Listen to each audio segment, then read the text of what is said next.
માવઠાના કારણે ઊભા પાકને થયેલ પારાવારના નુકસાનીના મુદ્દે રાપર તાલુકા ભારતીય કિસાન સંઘ દ્વારા આજે મામલતદારને આવેદનપત્ર પાઠવવાનો એક કાર્યક્રમ યોજવામાં આવ્યો હતો।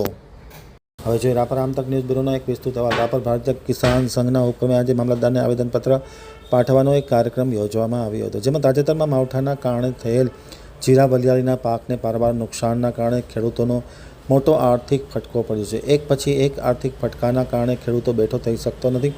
પરિણામે દિન પ્રતિદિન ખેડૂતની આર્થિક પરિસ્થિતિ ખૂબ જ દયનીય બનવા પામી છે અને ક્યાંક ને ક્યાંક ખેડૂતોને રોટલાના પણ સાંસા પડે તેવી પરિસ્થિતિનું નિર્માણ થયું છે। ભારતીય કિસાન સંઘ રાપર તાલુકાના પ્રમુખ કુંભાભાઈ ચાવડાએ મામલતદારને પાઠવેલ આવેદનપત્રમાં સ્પષ્ટ જણાવવામાં આવ્યું હતું કે તાજેતરમાં માવઠાના કારણે પાકને પારાવાર નુકસાન થયું છે, ત્યારે સરકાર કોઈપણ પ્રકારનો વિલંબ કર્યા વગર તાત્કાલિક અસરથી નુકસાનીનો સર્વે કરે અને વળતર ચૂકવે તેવી માંગ પણ કરવામાં આવી હતી। મામલતદારે આવેદનપત્ર સ્વીકારી યોગ્ય કરવાની ખાતરી આપી હતી।